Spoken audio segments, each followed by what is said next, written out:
Start. Hi, this is Rob. We're brewing the Colombian Gesha. We're using the Hario brew method to do this. So we're going to start by weighing out our coffee. I kind of already did it, but should be 20 grams, like about 20 grams to 320 grams of water. So start with that. Gotta grind it. The grind setting is number 6. So I do that. Get your coffee. It's the busy coffee shop here. Number 6. That's ready. Next step is going to be to preheat your coffee maker, the Hario here. You can run it into one of these. These are 14-ounce cups. When you do this, you use the Bonavita here, and I already have it preheated, but the way to set it up essentially would be to turn it on, and then to hit the hold button, the green button to the right, and that'll bring it up to temperature. Sometimes it takes a couple minutes. So you need to, every time you lift this up, you have to push hold again? Yeah, so okay. You want to keep the temperature consistent, so every time you put it back on, hit hold, and it'll start to re-regulate the temperature. Oh, but, cool, it's doing it right now. Yep, cool. So we're just going to rinse the paper here really quick to remove the tape. Also, simultaneously heating up our cup for serving, and the ceramic coffee maker, the Hario. So that only takes a couple seconds. Everything's rinsed, I'm going to dump it out. So now everything's nice and hot to keep a consistent temperature.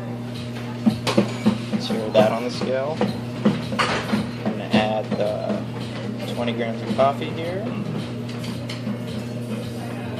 Just kind of want it to be obviously all in the center, but make like around like a flat bed with like a little divot in the middle. The divot helps to retain some of the water for the bloom, so just a little trick there.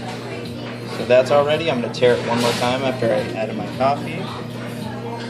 So to start, I have my water heated up. Start the timer simultaneously to keep track of that. So start from the center and pour to the outside, saturating all the grounds evenly. That's it for a second. Should be about 30 seconds. It's called the bloom, which is like the initial extraction process, kind of like preheating the coffee, getting it ready to extract. So about 30 seconds has passed. We're going to do our second pour, again starting from the middle, working towards the outside. I add, so I get to about anywhere between 100 and 120. This is the second extraction. It's called the wetting phase, and it kind of mixes the grounds up a little bit. Again, it's just like getting ready to get the coffee to actually be brewed. So another 30 seconds has passed. Kettle ready, and I'm just going to, same method I used the past few times, start from the middle, move towards the outside, move back in towards the middle.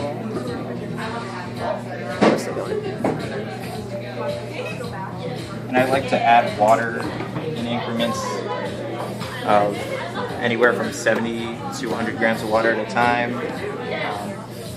You kind of want to find a point and keep it in the same spot. You don't have to fill it all the way up to the edge. I like to kind of just go, again, 70, 100 grams at a time, wherever that lands. I try and keep it consistent for the rest of the brew. Okay. So, I'll go again. Second pour.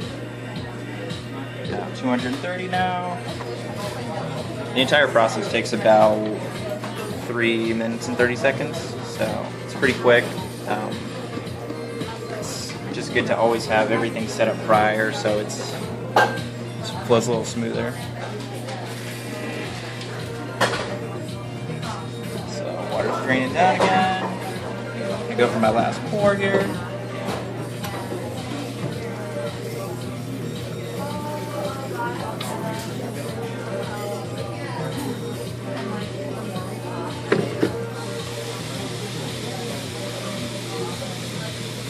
So now just gonna let it drain through. It's just brewing the coffee. Kind of like similar style to like that goes are using, except you're using with the gooseneck, you get like more of a precision-oriented pour. So it's a really important part is just to saturate everything evenly. Actually, need a little bit more water, so I'm gonna finish that off. 320. I was like a little bit over, but it's not that big of a deal. You kind of just want to be as close as possible to the parameters that are given. So we're approaching. It's like 3 minutes 15 seconds. The brew's almost done. Kind of just want to let it drain through.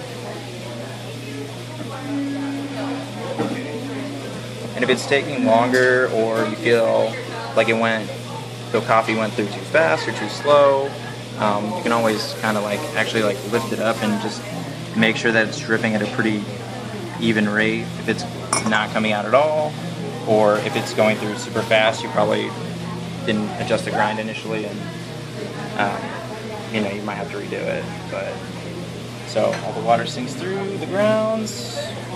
Wait like a couple seconds, just make sure it's pretty good. Dump this out. And now you have your geisha. It's awesome, super fruity coffee. The brewing increments yields about 12 ounces, so I think these cups are great to serve it in. And yeah, it's a great coffee. So.